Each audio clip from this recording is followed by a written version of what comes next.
If you died right now, where would your soul go, heaven or hell?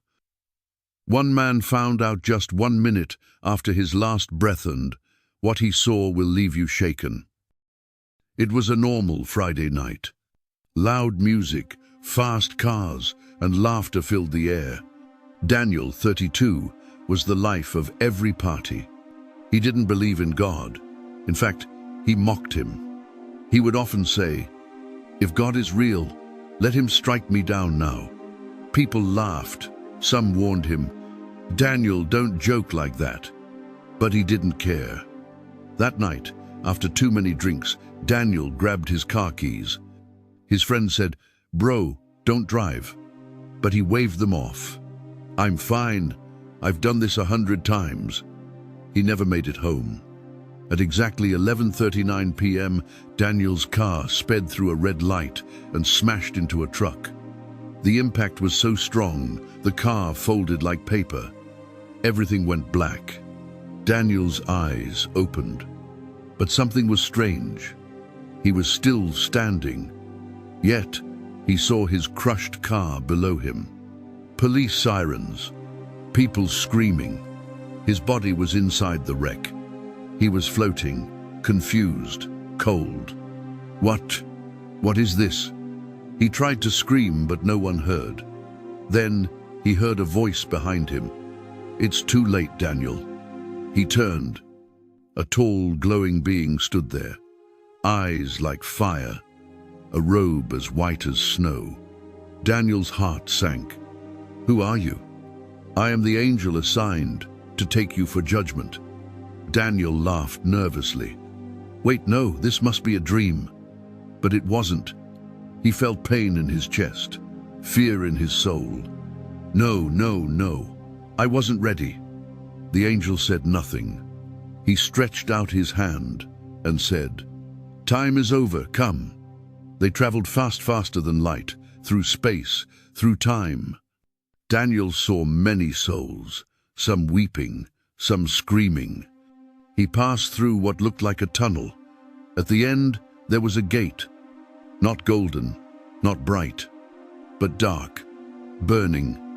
The smell was terrible, like rotting flesh and smoke. He heard screams, millions of them crying out for help. Then he realized, this is hell. He turned to the angel.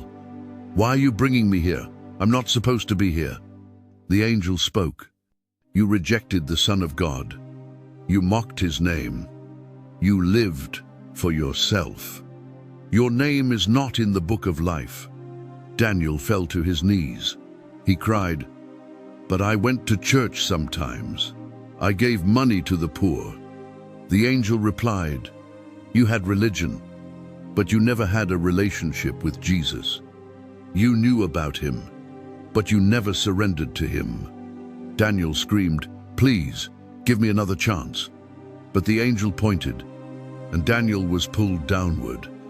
It was hot, not like fire on earth. This fire didn't just burn skin, it burned the soul. Daniel saw creatures dark, twisted demons dragging people. Some were pastors, some were singers, some were rich, some were poor. All were screaming, "Please, just one more minute, one more chance." But no one listened. Daniel cried out, "God, please help me." Then a voice boomed through hell. "You had time. You heard my voice. But you chose the world over me." Daniel fell on his face. The demons laughed.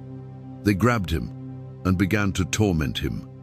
He remembered every chance he had to accept Christ, every time he heard a sermon, every warning he ignored. He cried, "If only I had taken God seriously." But it was too late. Suddenly, Daniel was pulled up again. Everything faded. He now stood in front of a great throne, light so bright he couldn't look directly. Around the throne were millions of angels singing, "Holy, holy, holy is the Lord." He felt peace for the first time, but he couldn't move forward. The throne spoke, "This is what you rejected." He saw a book, the book of life. Pages turned, but his name was not there. Tears streamed down his face. He saw people walking through golden gates. Children, old people, young men and women. They were full of joy, full of life. One of them turned to Daniel. It was his grandmother. She had always prayed for him. She said, "I told you, Daniel. I told you to follow Jesus." Then she disappeared into the gates. Daniel reached out his hand, but a barrier blocked him. He fell down, sobbing. In a flash, Daniel was back in the flames, back in the screams. The torment started again, and he knew, this is my forever. No more second chances. No more mercy. No more grace. Friend, you are alive right now.